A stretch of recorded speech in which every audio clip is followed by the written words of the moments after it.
We still have a couple minutes before we will start right on time at 10:00 hours. The measure that's coming up before us, Representative Petusik will be introducing it.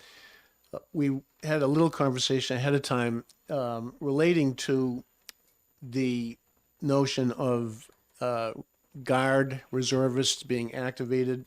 Some of us have been in that position. I think it was 1968. There was a Guard unit out of New Hampshire that was in Vietnam. And just before that unit was about to return from Vietnam, they had a tragic, I think they hit a truck that hit a landmine. We had a number of Granite Staters who were just about to return, guardsmen, I believe, who were just about to return to New Hampshire, who tragically lost their lives in Vietnam just before these guardsmen were about to return to New Hampshire. And of course, there was no official declaration of war at that time, but as someone who is taught civics, I'm very much looking forward to seeing this bill presented and hearing the testimony on this area. And I'm going to round this up to 10:00 hours. And Representative Petusik, if we'd like to invite you up to introduce HB 229.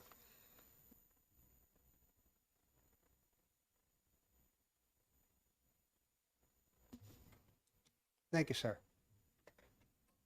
For the record, Representative John Petusik from Rockingham 13 in Derry. I'm here to present House Bill 229 to your committee relative to requiring an official declaration of war for the activation of the New Hampshire National Guard. I myself am a Vietnam veteran, which precedes the National Guard being called up for whatever. And I don't like the whatever. There should be a reason why they're called up, and there should be justification with the Congress. And Vietnam was a war, whether they had a declaration of war or not, it was a war. I have enough friends who are on the wall in Washington. They died for a cause. Now, I was asked to bring this to the House. I was told that last biennium, it did not make it through. So I was asked. I asked for co-sponsors. And if memory serves, every one of my co-sponsors on here is a veteran. We have Army. We have Marine Corps, myself as Air Force. I don't know if we have any Coasties, but anyway, it's all veterans. And I believe that no military body, Air Guard, Army Guard, should be called up unless there is a very, very substantial reason for them being called up. The declaration of war is one of them. I've heard the fact that, well, you have problem with Title 10 or Title 32.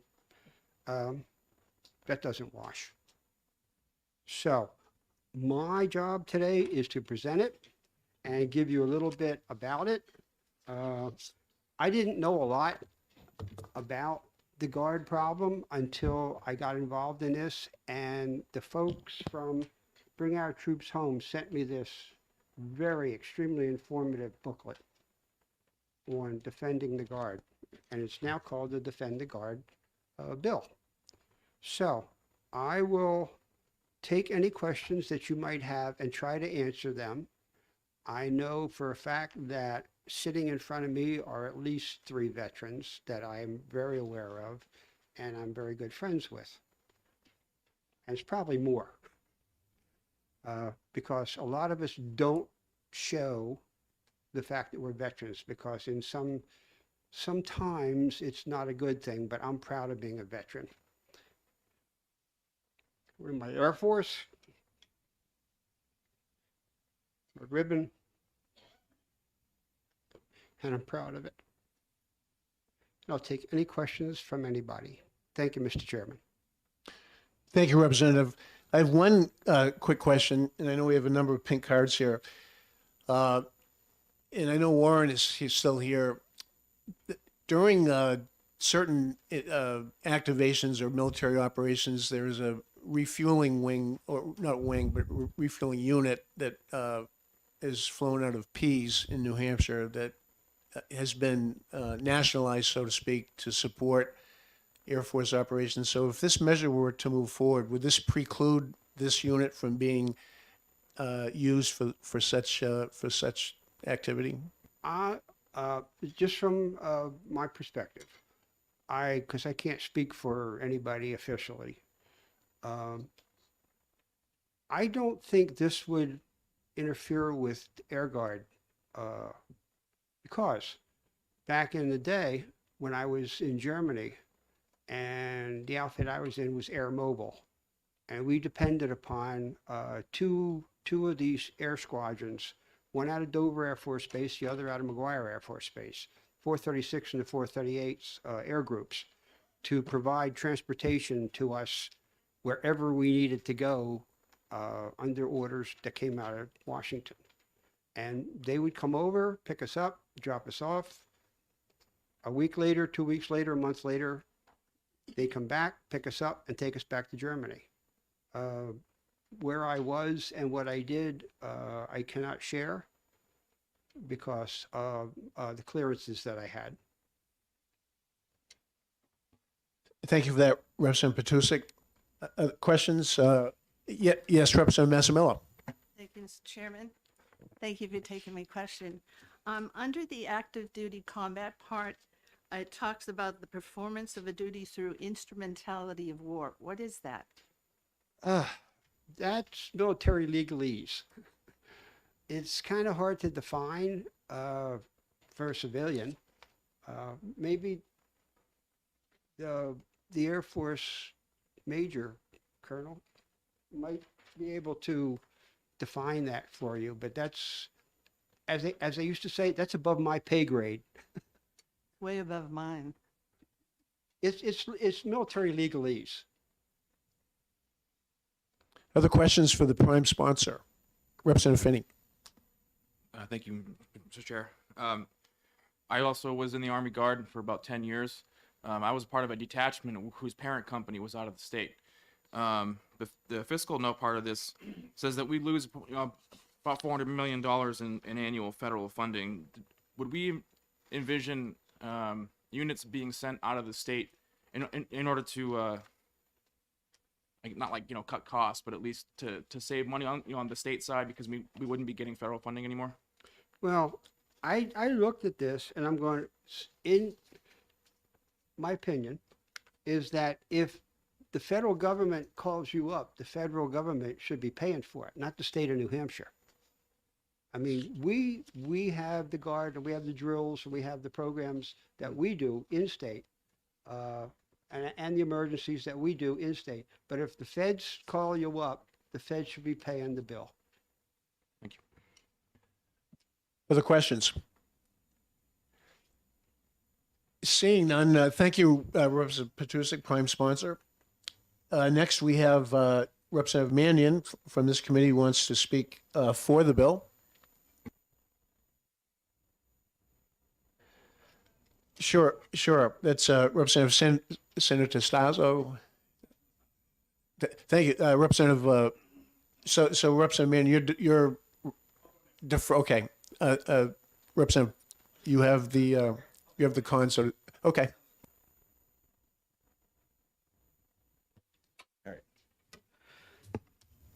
All right. Thank you, Chairman and members of the State and Veterans Affairs Committee. I'm Representative San Anastaso, representing Ringe, Jaffrey, and Dublin.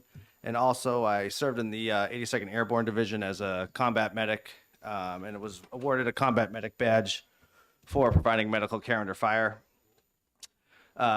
This bill requires an official declaration of war for the activation in Hampshire National Guard, and to put the National Guard in compliance with the Constitution of the United States. Article 1, Section 8 of the United States Constitution vests in Congress the exclusive power to declare war. So there's two ways National Guardsmen can be called into service under U.S. Code. It's Title 10 or Title 32.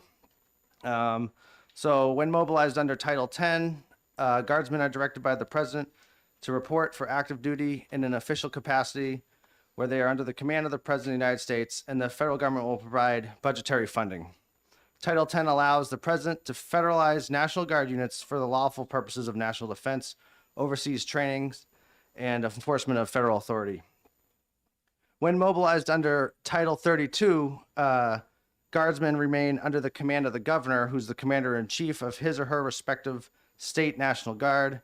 Service under Title 32 is primarily state active duty, or what is commonly referred to as state call-up. These missions commonly are in response to natural or man-made disasters and homeland defense, where the individual states will provide the budgetary funding.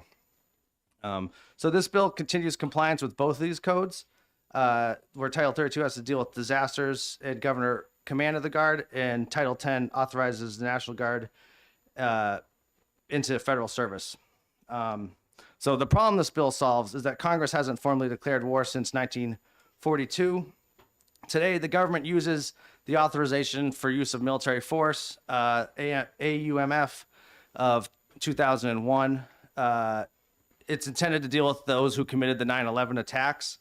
But as with many of these government overreach measures, only one representative actually voted against the thing. It was Barbara Lee, who stated, "It's a blank check to the president to attack anyone involved in the September 11th attacks anywhere in any country without regard to our nation's long-term foreign policy, economic and national security interests, without time limit. In granting these overly broad powers, the Congress failed its responsibility to understand the dimensions of its declaration. I could not support such a grant of war-making authority to the president. I believe it would put more innocent lives at risk.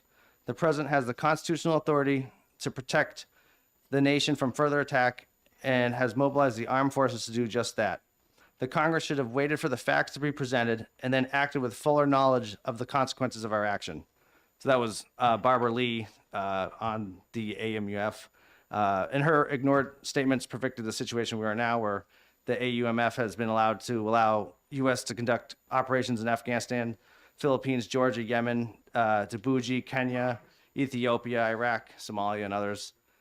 So we're arguing that the AUMF is not legal according to Article 1, Section 8 of the Constitution.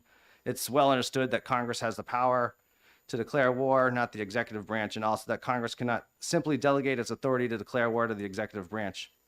And it's to assert that the AUMF is legal, allowing the federal government to conduct war over 20 years later, where those members of Congress aren't even in office anymore. And it's just like this blanket declaration.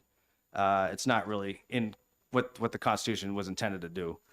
The thing is, war is it's the greatest thing the state does. I mean, they dropped 2 atomic bombs, on civilian populations in the 40s, and that kind of power can't just be left up to just blanket declarations.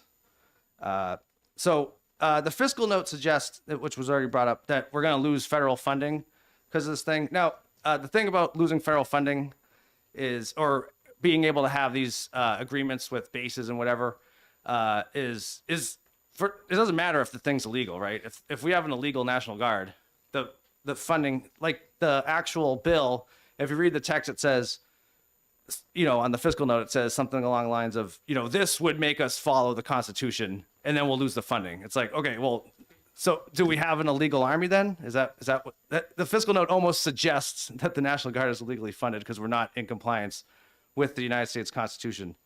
But even with that, so Title 32, where there's a Section 108, which authorizes the forfeiture of funds when a state fails to comply with the requirements of Title 32.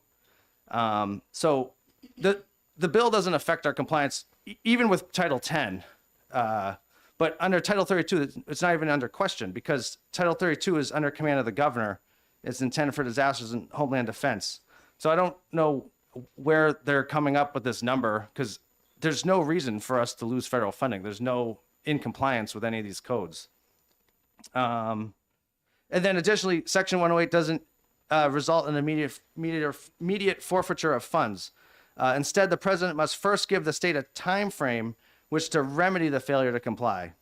And even if a state did not yield, the president has discretion to determine how much funding may or may not be withdrawn. And then also, it's not even politically feasible for the federal government to pull funding from National Guard troops.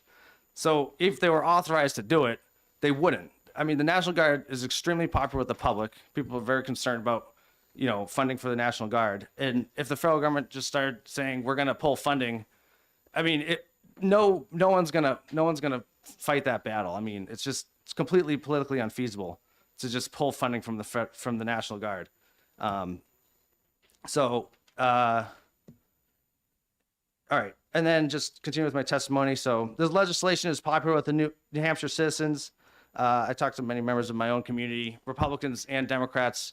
It's universal. I mean, Americans in their heart know from their civics training that, lawmaking is part of Congress and that Congress declares the wars. So when you bring up this kind of thing to them, they say, of course, we should retain our National Guard troops out of combat unless there's a declaration of war. I mean, it's like a no-brainer for grant staters. So I haven't talked to any regular person that thinks that this is a bad measure. And then in addition to that, there's lots of public organizations that support Defend the Guard. The ACLU of West Virginia supports the Defend the Guard Act, as they had a similar bill brought to the West Virginia Congress, and they said supports the Defend the Guard as an appropriate assertion of Congress's sole authority to wage war. The conclusion of the ACLU's letter to the West Virginia House Judiciary Committee states, the Defend the Guard Act seeks to use the limited power of the state over the National Guard to pressure the congressional and executive branches of the federal government to reverse the trend of multiple long-term military operations, which any layperson would understand to be war without a congressional declaration of war as required by Article 1, Section 8. It is clear from multiple sources of law that the power to declare war lies with Congress.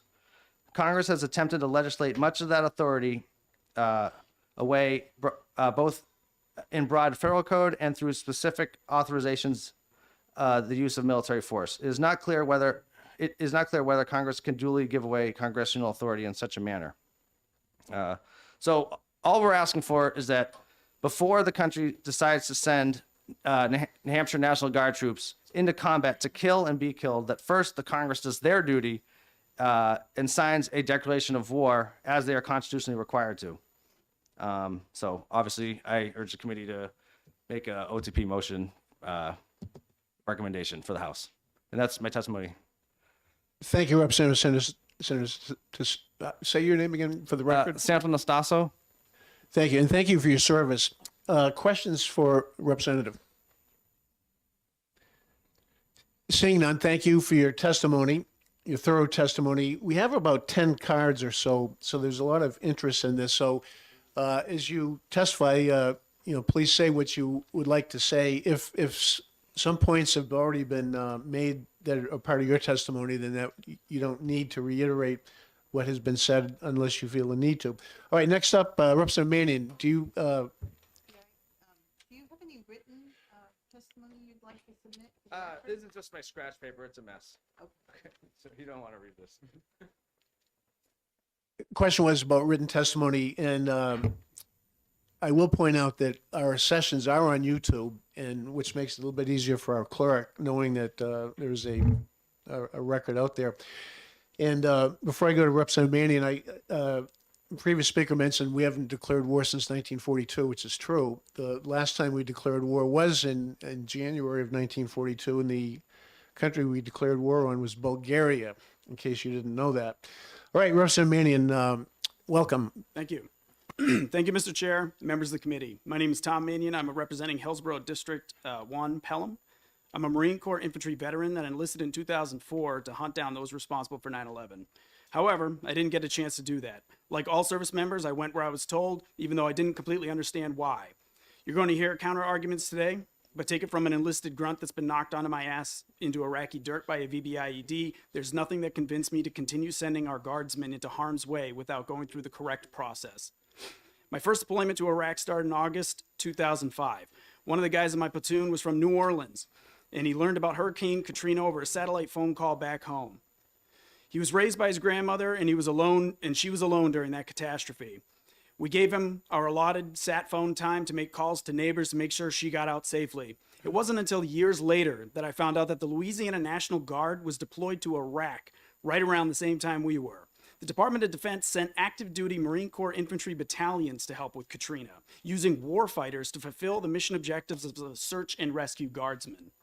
The motto of the National Guard is always ready, always there, but the operation supporting unconstitutional wars prevents them from fulfilling this. Florida National Guardsmen were training Ukrainian soldiers instead of helping the hurricane disaster relief. Fires in Oregon were left to spread because their guard were in Afghanistan. Kentucky Guardsmen were in Syria protecting the interests of oil companies instead of aiding their neighbors back home when tornadoes devastated communities. This committee was briefed by the Adjutant General last week, where he said over 300 of our New Hampshire Guardsmen were deployed to the Middle East right now. Imagine if we got smashed by a nor'easter and needed those 300 here to assist our families and neighbors. They would not be there. They were instead off supporting an unconstitutional, undeclared war. Another terrible consequence of these unending wars is the mental and emotional toll on our service members. Again, as this committee was briefed last week, New Hampshire is one of the states with the highest suicide rate among veterans. This is a serious problem that we in this legislature can combat by passing HB 229. Force Congress to do their constitutional duty to risk the ire of their constituents by voting for these nonsense wars that do nothing to protect us at home before committing the lives of our guardsmen. These men and women signed up to defend us. The least we can do is vote OTP to show we are defending them. I'm happy to answer any of your questions. Thank you, Representative. Questions for Representative Mannion?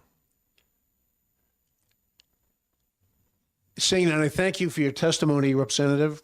Thank you. And we will now go to Kevin Grady. Colonel Grady is still in the House. Welcome back. Thank you, Mr. Chairman. Ladies and gentlemen of the committee, again, for the record, my name is Kevin Grady. I represent, I'm a 25-year Air Force veteran, and I'm a 23-year resident of Hooksett, and I represent the State Veterans Advisory Committee. We discussed this bill at our meeting on January the 3rd, and we said it sounds a lot like HB 1092 from the last session, and I was given permission at that meeting to say that we don't support this bill, and I was also given permission to contact Representative Patusek as the bill sponsor and say that we do not support this bill as a veteran community here in New Hampshire, and give him the reasons why. Title 10 of U.S. law, I'm going to let Colonel Perry, he's going to testify later, talk to you about Title 10 and how that really applies here, but Title 10 is the law, and it's not really optional. You know, post Desert Storm, we downsized the military quite a bit, and to be perfectly honest, right now, Guard and Reserve forces are not nice to have forces for our government. They're must-have forces. The tankers we have sitting on the ramp over at Pease, you know, Governor Sununu didn't write a check for those. Okay, those are Air Force assets, and they're part of the air bridge to Europe, and those things are in operation all the time, supporting real-world missions. We particularly take exception in the State Veterans Advisory Committee to Congress not really doing their job just because they haven't exercised their Article 1 authority to declare war. Okay, to give you a very brief history lesson, in August of 1964, we had a couple of North Vietnamese patrol boats that fired on a U.S. Navy ship in the Gulf of Tonkin, and for their time in trouble, they were both sunk. But President Johnson went to the Congress and said, they are shooting at our boys over here. And the Congress said, all right, we're going to pass the Gulf of Tonkin resolution, and we're going to give you essentially a blank check to do whatever you want. When the war was over in 1973, the Congress rethought that idea and said that was really not a very good idea at all. So they passed the War Powers Act of 1973, which basically says the president can go any place he needs to or she needs to for 60 days and use military force where that's necessary. After that 60-day period, also subject to 30 days bringing everybody home, you have to come and tell us what you're doing or we're going to cut the money off. This bill, when I did some research on it, this bill was actually passed, sent to President Nixon. He vetoed it. It went back to the Congress, and they overrode his veto and said, we're in charge of this stuff, so we're going to go ahead and do this. If you'll remember in your history, why did President George H.W. Bush go to the Congress and get an authorization to use military force before Desert Storm? Required to by the War Powers Act. Same song, second verse for President George W. Bush for both Afghanistan and Iraq. There's a lot of extensive coordination goes around when we send folks into combat zones or when we just send people anywhere that deploy. That the governor's always kept aware of all of those things, and there's very extensive coordination there. The truth of the matter is, this bill is not going to get what the sponsors behind me want it to do. If you want to prevent, the idea that you think that Congress isn't doing their job, then we have 4 perfectly good members of our congressional delegation that can introduce that legislation for you on a federal level and see if we can change Title 10. As it is right now, we're not going to change Title 10 of U.S. law from Concord. All right. You want to do that, it's going to have to be at the federal level. It's not going to be at the state level. At the state level, I'll tell you what they'll do. What they'll do is they'll say, well, if you don't want to play, we're just going to take our toys and go home. That's the same thing they threatened with the folks over at Burlington when they had already spent $50 million to build facilities for the new F-35 over there. And they had a group of citizens that said, we think that's going to be too loud. We'd rather have you put something quieter in here. I said, well, we'll pack everything up and move it and shut the Vermont Guard down if you want to. And then they decided, well, no, okay, maybe we'll bring the F-35s in, which, by the way, they don't take off in Afterburner most of the time anyway, so it's not that loud. It's not louder than F-16 anyway. That's really all I wanted to tell you, because I know there's a lot of people that want to talk, and Colonel Perry is going to talk some other things about Title 10, but we do not support this legislation like we didn't support 1092, like we didn't support 580 in the previous 3 sessions. There's been 3 consecutive, two previous were ITL. Thank you, Colonel Grady. You're representing the State Veterans Advisory Committee, SVAC. Could you take a quick moment and just tell us what that organization is? Yes, sir. We are chartered by State RSA 115:8 to speak for the veteran community in New Hampshire. We have 20 member organizations that are in there, and these are names that should be familiar to you, like the Association of the U.S. Army, the Disabled American Veterans, the Veterans of Foreign Wars. I did give the committee a list of who the 20 voting members are of our State Veterans Advisory Committee, but we give a report once a year to the legislature on the bills that we followed and our positions on those bills. Comes out in October. Questions for Colonel Grady? Colonel, I have a quick question. I know we have a lot of folks who want to testify, but you referenced President H.W. Bush in 1990 going to Congress for the force authorization, yes, sir. Which passed narrowly. My circumstances at the time gave me extreme interest in that vote. My understanding is that President Bush at that time said that and this passed narrowly, particularly in the U.S. Senate, the authorization for the use of force in 1990, Desert Shield. The president reportedly said that had Congress not authorized that use of force, he was going to use force anyway. Do you recollect him saying that? I don't recollect that. I was on the wrong side of the world. I was in Okinawa, and I was actually sitting on alert in South Korea when the actual fighting started on the 15th of January of 91. So I did not follow that. No, sir. Okay, I see some heads nodding in the back because that was my recollection. And of course, it was a moot point. It passed, but had it not passed, that is something that remains of concern to folks, was that President Bush said he was going to go ahead anyway. He's not here, God rest his soul, but thank you. Noah Blanchett is here. Did I say that correctly? Yes, sir. Welcome to State, Federal, and Veterans. From Antrim, representing himself. Good morning, Mr. Chairman. Good morning, members of the committee. I don't have a whole ton to say. I just wanted to come today and give my support for the bill. I come from a small town of Antrim, New Hampshire. I'm a former National Guard member for 6 years. And I think what this bill's doing is a good thing. I don't believe that we should be deploying the Guard to these combat scenarios without formal declaration of war. I just think it's, I don't know, I just think it's kind of a difficult gray area, whereas we could navigate that by following the things we have written in the Constitution. That's all I have to say, sir. Thank you, Mr. Blanchett. Questions? Would you take any questions if there are any? I'm supposed to ask you that first. I suppose so, sir. Are there any questions? Thank you so much, Mr. Blanchett from Wyndham.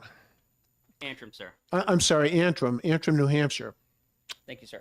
Thank you. Mr. Chairman? Yes, Representative. There are some other representatives that would like to testify, that they said their name was, their title was on the pink card. Yes, thank you. As a courtesy, custom often is to try to allow reps an opportunity to speak up front. I see Representative Edwards is in the House. Representative Edwards.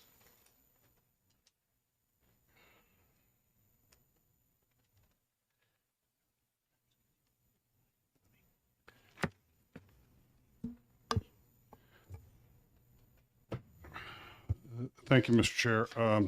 I won't wear my hat out of respect for the body.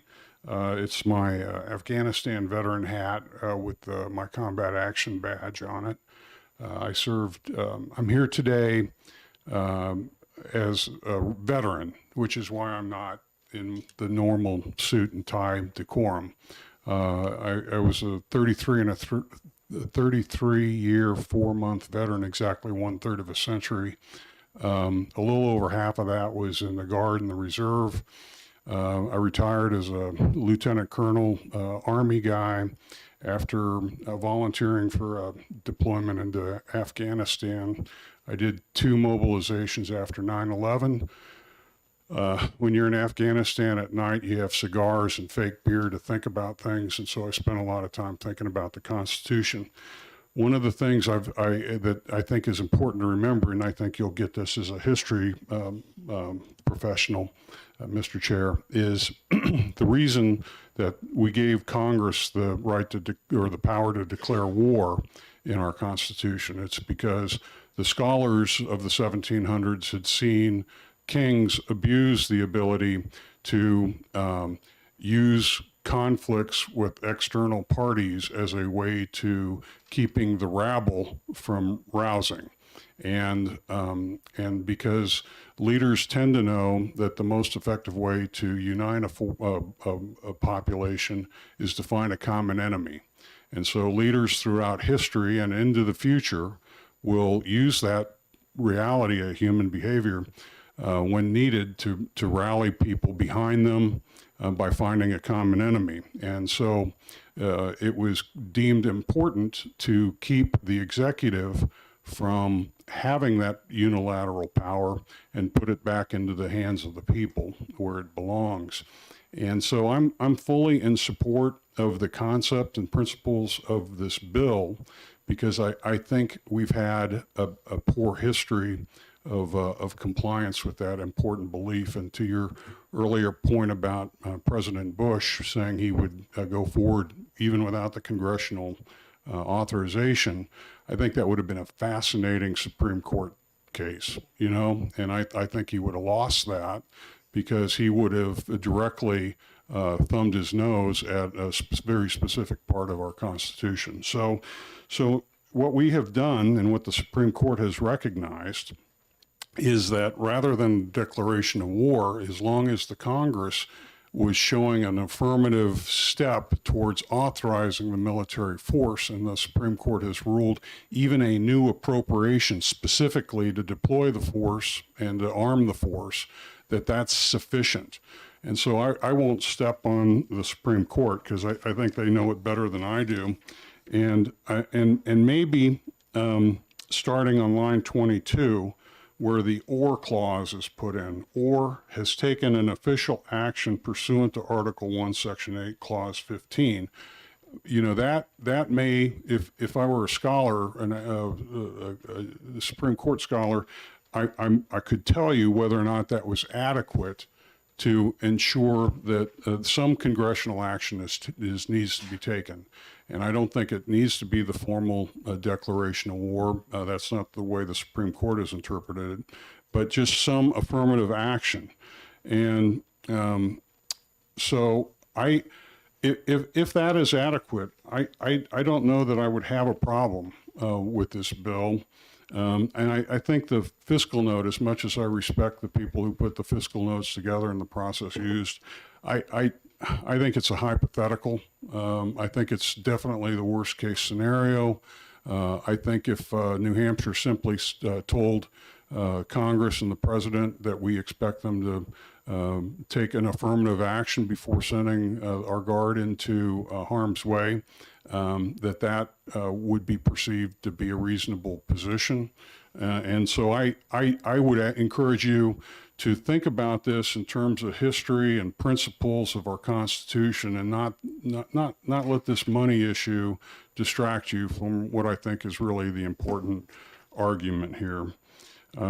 We know we can't trust the federal government. We know that when we bombed Libya for over 60 days, nobody asked for a declaration of the War Powers Act.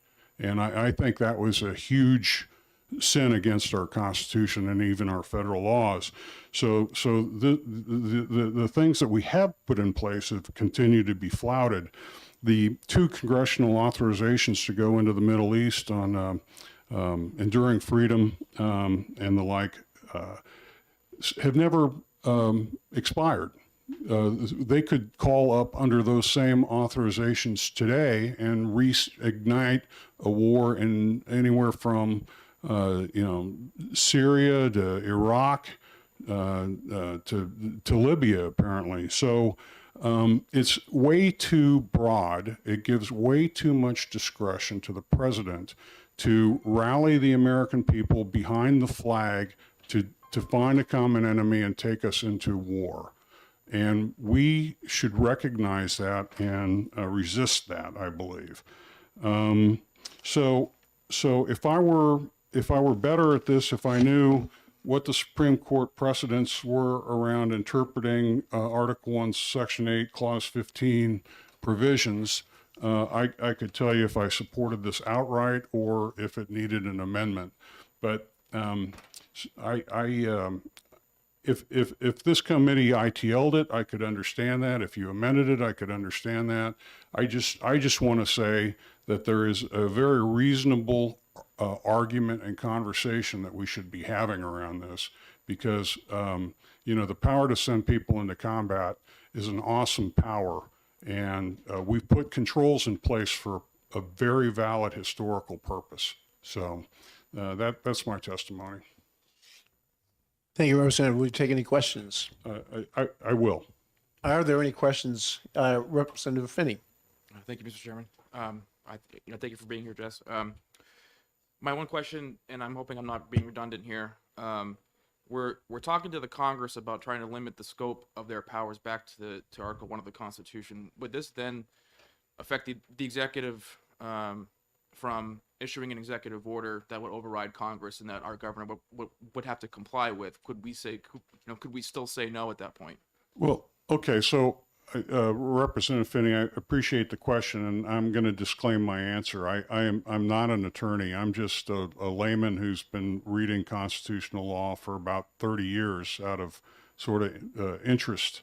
And what I would say is that if we had an instance where Congress had explicitly had an opportunity to take an affirmative action to fund or otherwise support an aggressive military action and chose not to, that if the president were to issue an executive order to try to overcome that, it's my belief that the current makeup of the Supreme Court would likely rule against the executive order, because it would be such an egregious and obvious refutation of the declared powers of the Congress. Thank you. I want a clarification on that because that part is more important in my opinion because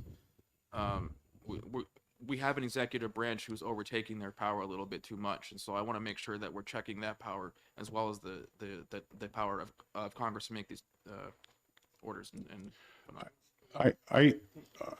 I think the process of having this legislation considered is a good educational opportunity for the legislature, and even if it were to pass, I think its real effect in the real world would be pretty negligible because New Hampshire is a small element of our overall defense posture. We might make the national news, and we might get some other states to think about this. The sanctuary movement for illegal immigration started with a single state. You never know when the power of a good idea might catch fire. But if we're kind of isolated and taking this action, I don't think it will have any practical real world effect. Other questions? Seeing none, thank you, Representative Edwards, Lieutenant Colonel Edwards. Representative Granger. Supporting the bill. Representative Edwards, can we get a pink card from you before you depart? Oh, okay. Carry on. I could do another one. I've been in the military. Just a note, it would help if your name so we could pull it sometimes. Oh, okay. It's not indicated. My handwriting is pretty bad. Thank you, Representative. Speaking for the measure. Thank you, Mr. Chair and members of the committee. My name is Michael Granger. I'm representing Stratford District 2, Rochester Ward 5, Milton, and Milton Mills. I'm a former National Guard infantryman who deployed in support of Operation Enduring Freedom in the year 2012 as part of Alpha Company's 2nd 108th Infantry. Here in New Hampshire, our National Guard is an integral part of our communities. They serve with pride, distinction, and courage rarely matched in Washington. Only earlier this month, the National Guard operated mobile dentistry services in Manchester for underserved youth. On December 22nd, Staff Sergeant Dante Davis engaged in an act of heroism by rescuing a young woman stuck in an overturned SUV. On December 15th, members of the New Hampshire National Guard served in providing thousands of donated children's gifts to communities across the state. The list goes on. From search and rescue services to helping with short-staffed hospitals, the National Guard citizen soldiers are an essential part of operations in New Hampshire. This is just a recent selection, only in the last several months, of all the valuable services provided by National Guardsmen, and these are all services that they cannot provide if they are deployed for combat on the opposite side of the planet from the communities that rely on them. This legislation aims to fix that by requiring Congress provide an actual declaration of war before National Guardsmen are deployed into combat. Congress has not bothered to actually declare a war since 1942. Despite this, thousands upon thousands of soldiers have been sent to their deaths on the opposite side of the planet. Since the start of the global war on terror, National Guardsmen make up 45% of all deployed American combatants, and unfortunately, make up 18% of the deaths. So that's roughly 1 in 5 dead soldiers that are done overseas is from the National Guard. With their lives, they unfortunately buy New Hampshire absolutely nothing. The purpose of this bill is simple. If New Hampshire families are to part forever with their beloved sons and daughters, then Congress should have the courage to actually declare war first.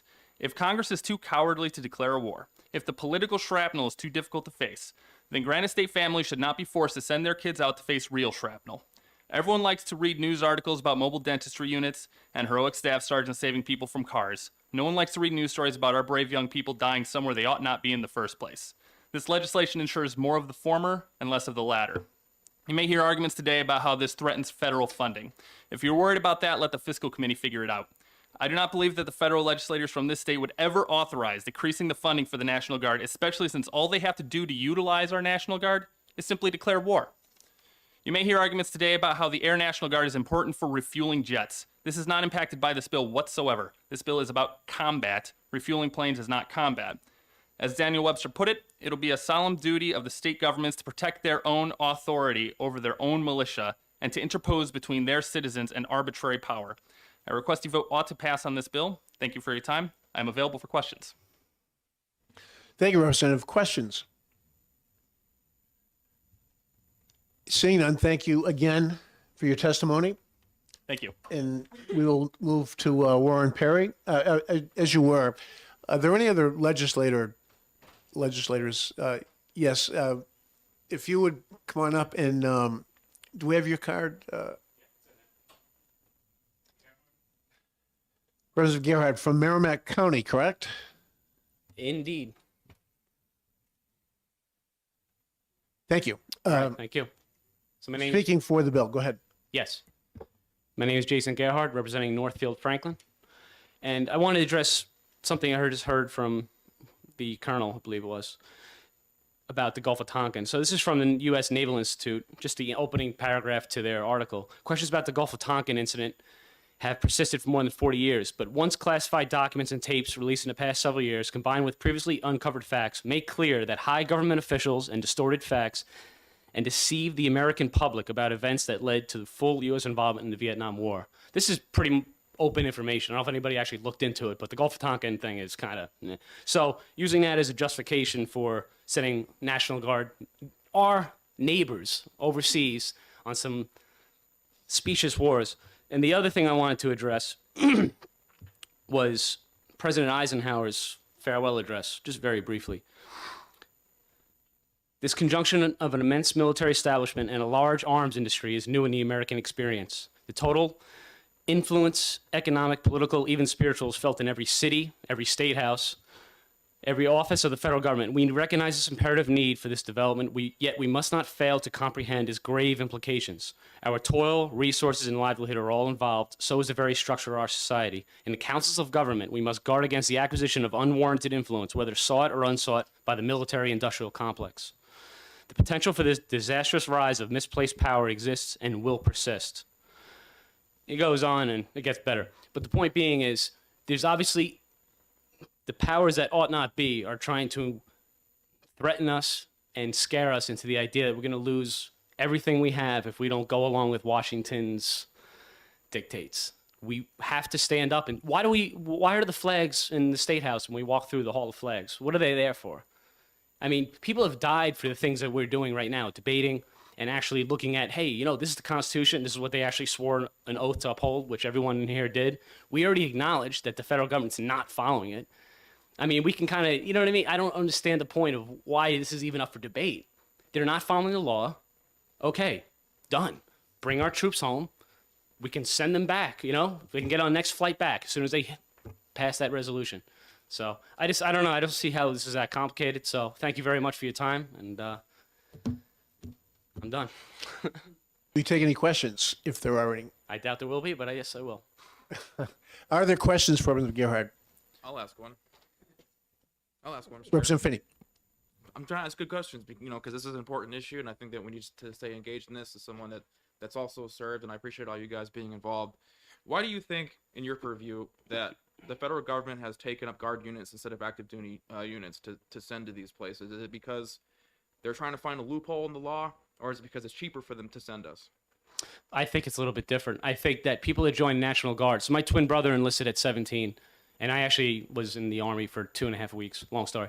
But the point being is, I think National Guard troops tend to join more for patriotic reasons. And during my time, when people were talking about why they enlisted, it seemed that the active Army was more economic reasons, from what I've seen. And there was some just, you know, some crazy people in there too. But the National Guard people seem to be more, it just seems to be more homebody type, like real patriotic people. And I think it's easier to get them enlisted than active duty. I don't know if that makes any sense, but does that, I mean, I'm probably not wording it right, but it just, so, yes. Other questions? Seeing none, thank you, Representative. And now, Warren Perry, who opposes the bill.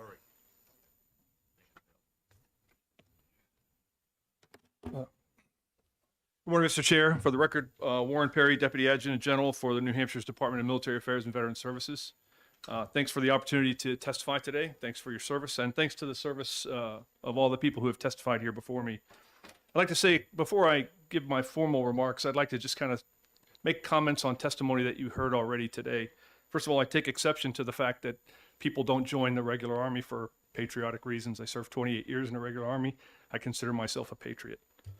And I consider all the people who serve in our armed forces patriots, whether they're in the reserve components, the regular components, wherever. So economic reasons may be a generating factor, but I'm sure that many people join the National Guard for the education benefits that we have here in the States.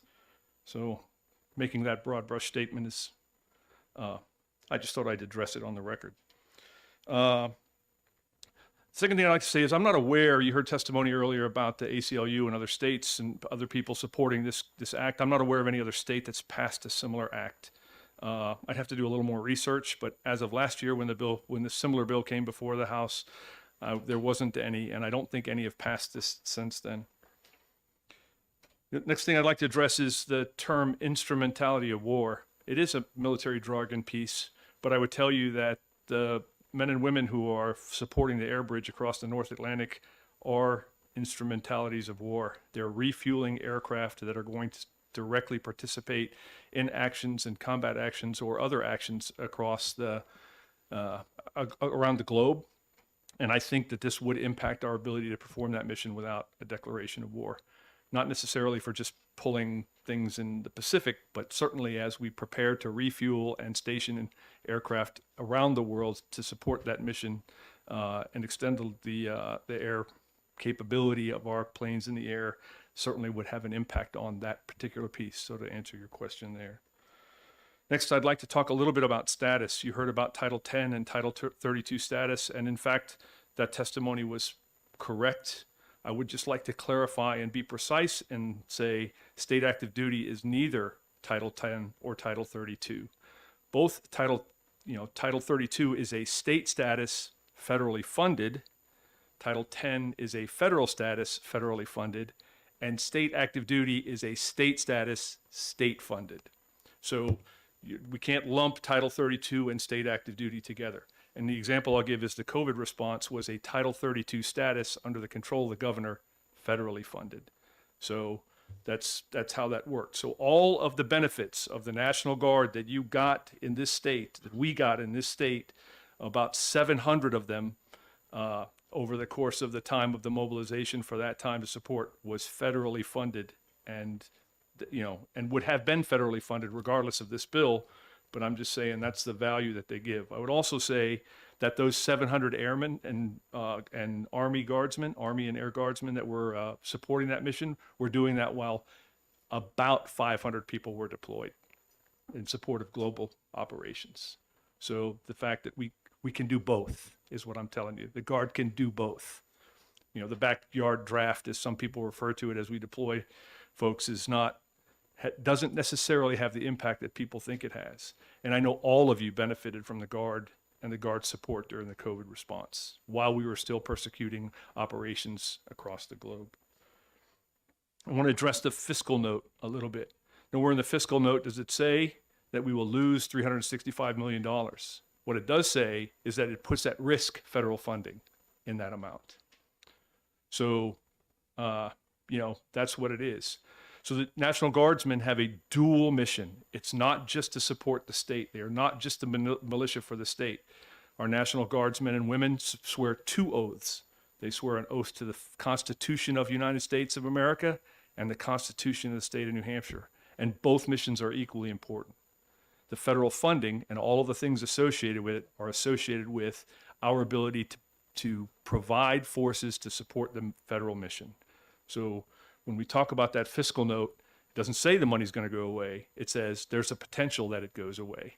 And it's not, so a careful reading will kind of put that in perspective. So, so what I will say is that current statutes, right, and I particularly appreciate the testimony of Jess Edwards, who testified not as Representative Edwards, but as Jess Edwards and his constitutional scholars. So before I make any other formal remarks, I would just like to cite 2 cases. There were 2 cases in the Supreme Court, one in 1820, Houston versus Moore, and one in 1827, and I think it was, I have it right here, bear with me. Martin versus Mott. In both of those cases, the question of whether or not the president had the authority to activate the militia was the question. The background of those 2 cases were the president ordered people to the militia to serve, and soldiers disobeyed that order and were punished for disobeying the order of the president, as in the oath we swear, obey the orders of the president of the United States and the orders of the officers appointed over you. In both cases, based on an act that was passed in 1795, the Supreme Court upheld Congress has exercised its authority by authorizing the president to call forth the militia in cases mentioned in the Constitution. So that was Houston versus Moore, 1820.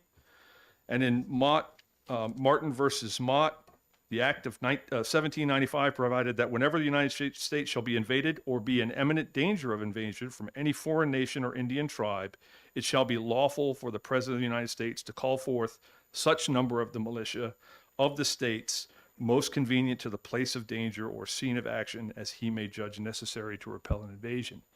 And I would say that based on the authorization of use of force that's cited in my written testimony, that I think based on that, the Supreme Court today would likely have stare decisis, right? They would let those decisions stand based on the precedent that was going on.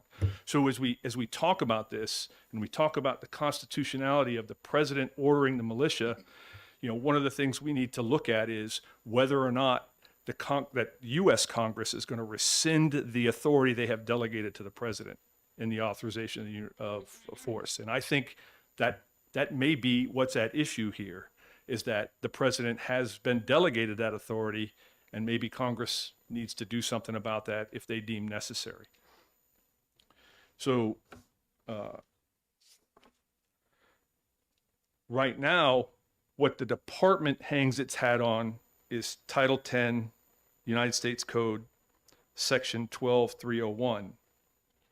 And in summary, in my written testimony, it says the consent of the governor is described in sections B and D. This is Bowleg's F in that citation.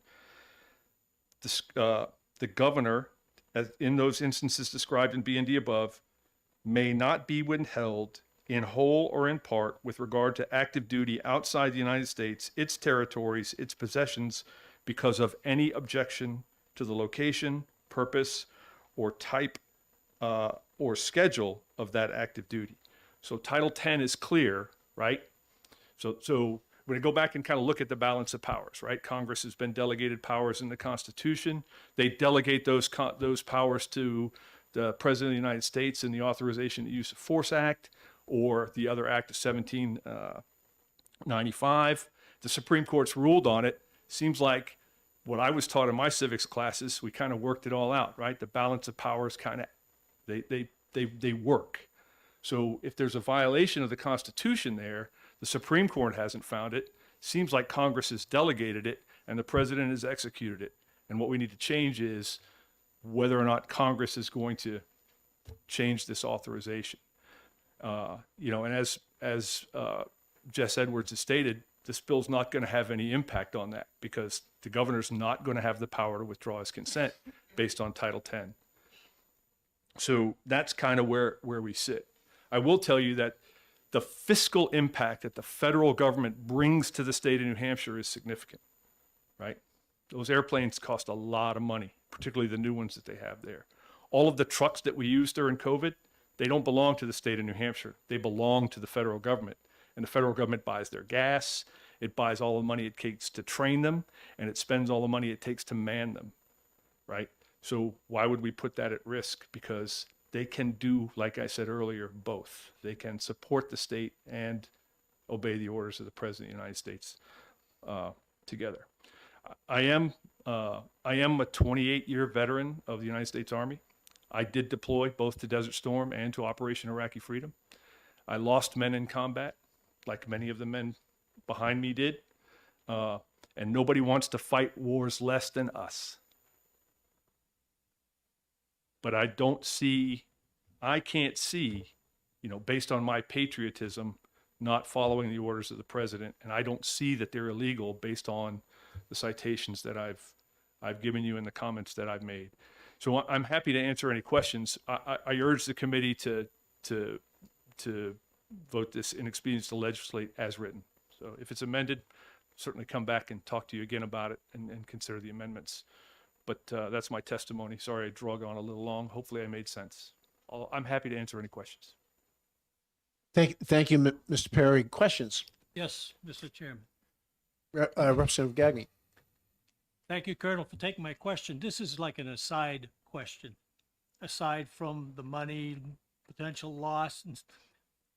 We had orientation last week where you came and others presented that the enlistment was down. Could it be, in my opinion, I'm asking for yours, could it be because of all the many freaking deployments that are being made? I would tell you that everybody in the Army and the Navy and the Marine Corps and the Air Force and the Space Force and the Coast Guard, they're tired. I can tell you that right now.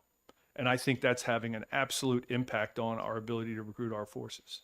There are many, in my opinion, right? So in my opinion, I think believe it or not, and some people don't necessarily like to hear this, and it was mentioned a little bit earlier, some people join the Army for economic reasons. A lot of times the economy drives the enlistment pieces, and it's been pretty good. But the propensity to enlist is down, and our soldiers and airmen are tired. And I would tell you it's not only having an impact on our ability to recruit, but it's also having an impact on our ability to retain. So that's a short and sweet answer to your question. Other questions? They're tired. Seeing none, thank you. Thank you, Mr. Perry. Okay, we have 7 more cards here. All 7 are in favor of the bill, supporting the bill. Looking forward to hearing from all of you who've taken time to be here. I'll just point out that if certain points that you may have ready to state, if they've been stated, we'd really be looking for some new perspectives. And we'll go right now to Zephyr Wood from Pembroke for the bill. Thank you all for your time and attention. My name is Zephyr. I'm a concerned citizen of Pembroke who wishes to have a return to the Constitution and a more peaceful United States and world. Article 1, Section 8 of the U.S. Constitution vests in the Congress the exclusive power to declare war, and by abdicating the war powers to the executive branch, the United States Congress has failed to follow the United States Constitution and the intent of the founders. Additionally, Article 25 of the New Hampshire Constitution states that standing armies are dangerous to liberty and ought not be raised or kept up without the consent of the legislature. The U.S. government has engaged in endless warfare that sees no end in sight. Countless servicemen and women have died in conflicts that have no specific goal or objective and without congressional approval as the Constitution mandates. New Hampshire can serve as a check against this gross abuse of power by retaining ownership of its National Guard, only reserving them for foreign deployment if there is an officially declared war by Congress, so Congress can be held accountable to the American people if they do not approve of the results. As it stands, there are huge bureaucracies in the executive branch that perpetuate war for profit at the expense of those that put their lives on the line, believing that they are defending this country in a manner that is constitutionally permissible. This is not what the Founding Fathers intended, and if Congress does not want to change the Constitution, then Defend the Guard will restore a bit of the founding vision, incentivizing the reestablishment of the process of war rather than an endless cycle perpetuated by an unaccountable, uncontrollable, bureaucratic executive branch. War is a very serious matter, and deployment should only take place in circumstances of self-defense. Defend the Guard is a way of ensuring that this is the case, at least on a state level. It's important to note that war has not officially been declared by Congress since World War II, as previously mentioned. This provides a check against the executive branch from continuing to perpetuate endless wars and having the U.S. military serve as a global police force. If Congress wants this continued, they need to pass a constitutional amendment to make it so, not simply pass the War Powers Act or any other legislation that has the same level of strength as the U.S. Constitution, as we are a nation of laws that must adhere to our constitutional framework. Congress has failed to act and will continue to fail to act on this constitutional mandate, as many of them are personally benefited to see the war machine continue, even if it negatively affects New Hampshire and American families. Having a perpetual state of war through the constant deployment of armed forces, including the National Guard, actually weakens national security, in my opinion, by extending resources that when they are not needed and creating enemies out of allies through unnecessary military intervention. I want my future children and grandchildren to live in a world where nation shall not lift up sword against nation, neither shall they learn war anymore. And I believe that Defend the Guard is a great first step in ensuring this vision. Therefore, I encourage the committee to make an OTP recommendation on HB 229, and I thank you for your time, and I'm open to questions. Thank you, Zevin. Questions? Seeing none, I thank you again for your testimony, for showing up here. Appreciate that. And Derek Prue from Derry, representing himself and supporting the bill. I actually have a handout.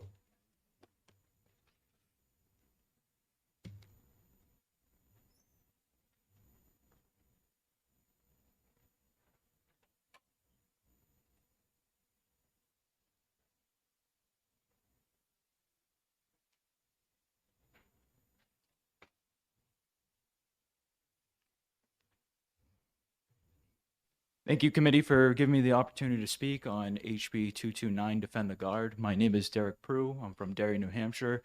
I'm a former sergeant in the New Hampshire Army National Guard, served 6 years, and I support this bill. Now, I'm going to start with a quote from President James Madison. The Constitution supposes, what the history of all governments demonstrates, that the executive is the branch of power most interested in war and prone to it. It has accordingly, with studied care, vested the question of war in the legislature. Now, I joined out of a sense of duty to protect, foremost, my state, which is why I enlisted in the National Guard. I wanted to be sure that I was there for any kind of state emergency, whether that be snowstorms or flooding, anything like that. And then, of course, to uphold and defend the Constitution of the United States, which I have my Constitution right here, open to Article 1, Section 8, which clearly states that Congress has the authority to declare war, grant letters of marque and reprisal, and make rules concerning captures on land and water. So, knowing this, and while I was doing an overseas training mission in Hungary, I was part of a HIMARS unit, 3rd Battalion, 3rd of the 197th Field Artillery, Bravo Battery. In my HIMARS, waiting on a fire mission, kind of just looking through news, see what was going on in the world at the time. And I came across what was called the Pentagon Papers, which was released by The Intercept. And in the Pentagon Papers, it was found that 90% of drone strikes in the Middle East was not on the intended target. 90%. And that mostly came from the whistleblower Airman Daniel Hale. And so learning that information and being field artillery, where a lot of our intel was probably a lot of the same intel that these drone pilots were getting, that really concerned me in terms of my service. And so I started really looking into the purpose of these wars in the Middle East and what was going on, the background. And what I discovered was that these wars were unconstitutional. They were never declared. Like was previously stated, the last declaration of war was World War II. And the Constitution is very clear about what happens with war, and Congress should be the ones to declare war. And then, reading about authorization for the use of military force, it's not a war declaration. It is, like it's been previously stated, a blank check. It doesn't mention anything about geographic or budgetary or time restraints or anything like that. And you can clearly see that we've been intermittently involved in places like Somalia since 1993. That's almost 30 years of military engagements and other places across the world. And so the real question is can Congress legislate away their constitutional authority? Some might say yes. My assertion is that no, they can't do that. They must abide by the supreme law of the land, which is the United States Constitution, Section 1, Article 1, Section 8. I just wanted to address some things. Mr. Perry mentioned repel invasions. This bill itself says that the president does have the authority to repel invasions. This bill doesn't try to prevent that. Another thing is in Title 10, Section 12301, subsection F, which mentions the governor withholding their consent, cannot withhold their consent for location, purpose, type, or schedule of active duty. We're not asking that the governor do this. We're asking that the governor withhold his consent on the basis that Congress is not following the supreme law of the land. We're not objecting to location, purpose, type, or schedule of active. I also have right here, I didn't print enough of these copies, but when this bill was introduced in Kansas, the Kansas Division of Budget, their fiscal note was the Adjutant General's Department states that the enactment of SB 370, that was their version of this bill, would not have a fiscal effect. So again, other states are saying that this is not going to have any effect. Any budgetary reprisals is purely speculation. And then we can also look at in New Hampshire with our, not having a seatbelt law, not renumbering our exits, not having motorcycle helmets. We're already in that chicken fight with the government over federal funding of highway budget, which we've won. We kind of call their bluff. They're not withholding any funds from those purposes. And I'm just going to repeat this. It is the solemn duty of the state government to protect their own authority over their own militia and to interpose between their citizens and arbitrary power. That is our very own Daniel Webster. I'm open to any questions. Questions from the committee? I would also like to state that training mission in Hungary, this bill would not affect that training mission. Overseas training is not affected by this bill. Thank you for that, and thank you for your well-organized testimony. Appreciate the written testimony. The clerk does especially as well. Okay. I also emailed, sorry to go on. I also emailed the American Legion Post 39 in Maine, who endorsed this bill, and then also the West Virginia ACLU, who has also endorsed this bill. I emailed that to all members of the committee. Thank you for that.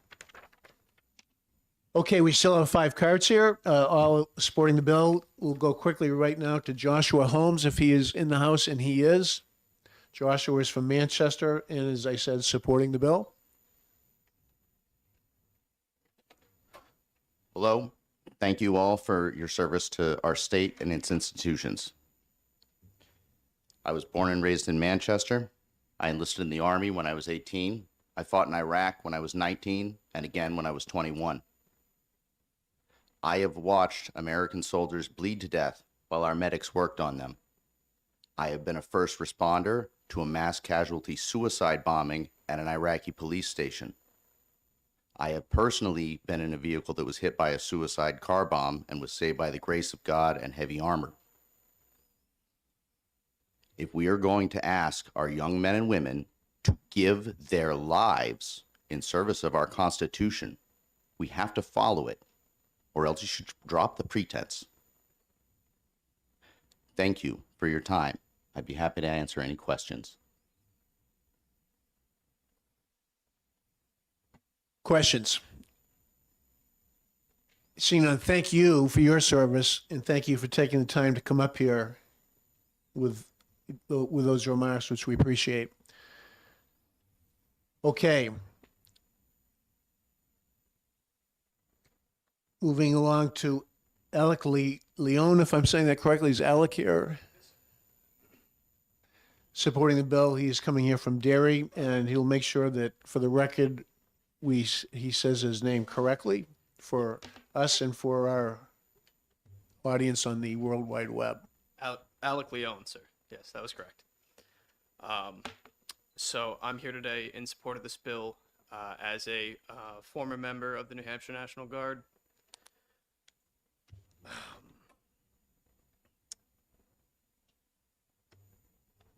The military power of the United States is extremely large and powerful. It is almost without match. And I feel the ways it's been used over the past decades have been extremely irresponsible and, as previously stated, questionably constitutional at best. While the units from the New Hampshire National Guard might not make up a massive portion of that might and power. I believe it's our duty at least to stop enabling this irresponsible behavior where we can, even if that's just for the sake of our neighbors and friends and family here. That's all I have to say. Thank you. Thank you. Would you take any questions if there are any? I would. Any questions from the committee?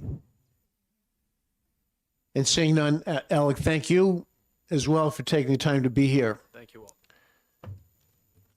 Richard Kahn from Hudson is here. Richard, welcome to State, Federal, and Veterans. Richard, as I said, is from Hudson and is supporting the measure. Thank you for the opportunity. My name is Richard Kahn from Hudson, New Hampshire.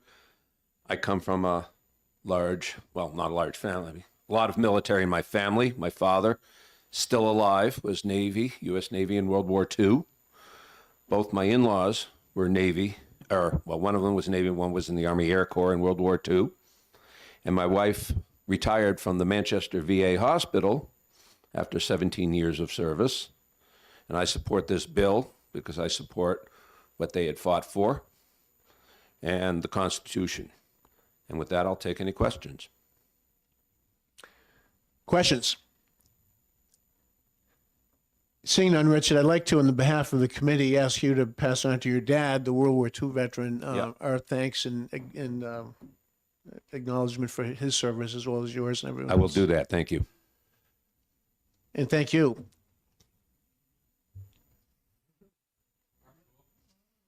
Will Hopkins, is Will here? He is. Will is from Belmont Correct. and is for the bill. Hi, my name is Will Hopkins. Like so many who spoke before me, served in the New Hampshire National Guard in Iraq in 2004 and 2005. I was awarded a combat infantryman's badge, 2 Army commendations, 1 for valor. And I now, professionally, what I've done for the last 14 is lead the state's largest peace group, New Hampshire Peace Action. Not a registered lobbyist with New Hampshire Peace Action, so that's just, I'm here as Will. But what I want to echo what Representative Mannion said. Also, some, I've forgotten your name, Zephyr, spoke very eloquently to how I feel about this. And I wanted to add a few things that I don't think are in the conversation.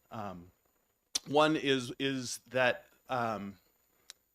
when we talk about constitutionality, we're talking about who has the power to declare wars.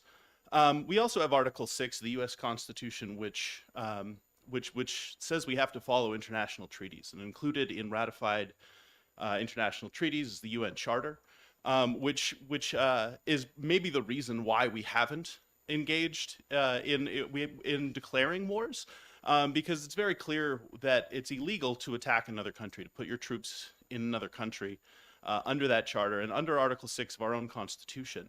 And so when we talk about what what missions are being executed, the U.S. is supporting things like the war in Yemen, the Saudi-led offensive there.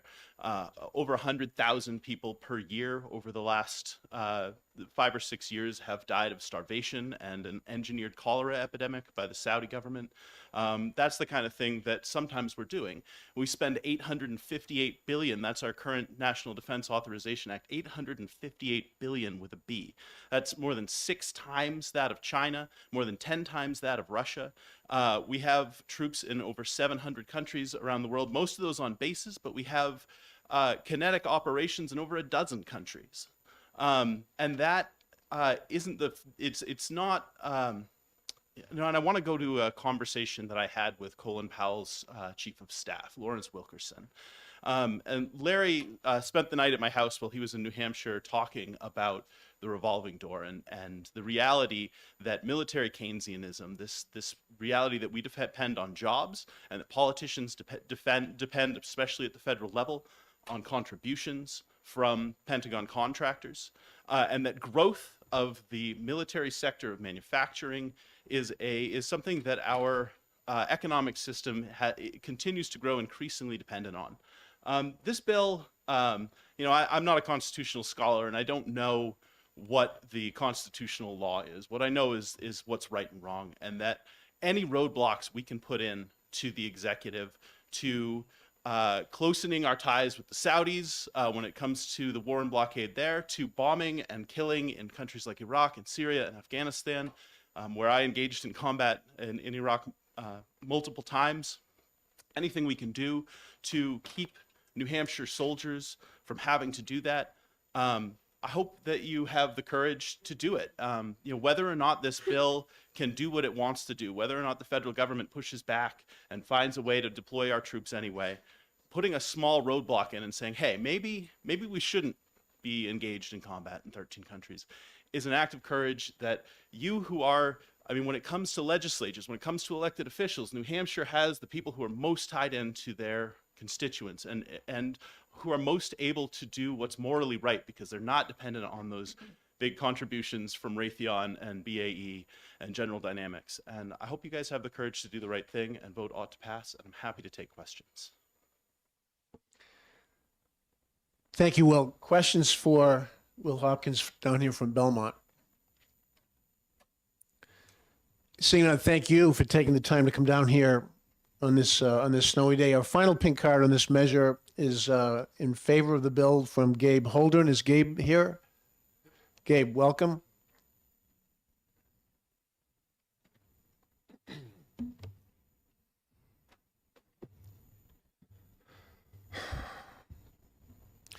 So, I've been poor my entire life, and I don't represent them, but I can tell you what that perspective is like.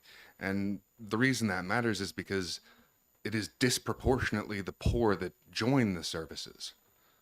And when they join the National Guard, they make an agreement with you that they will guard the nation.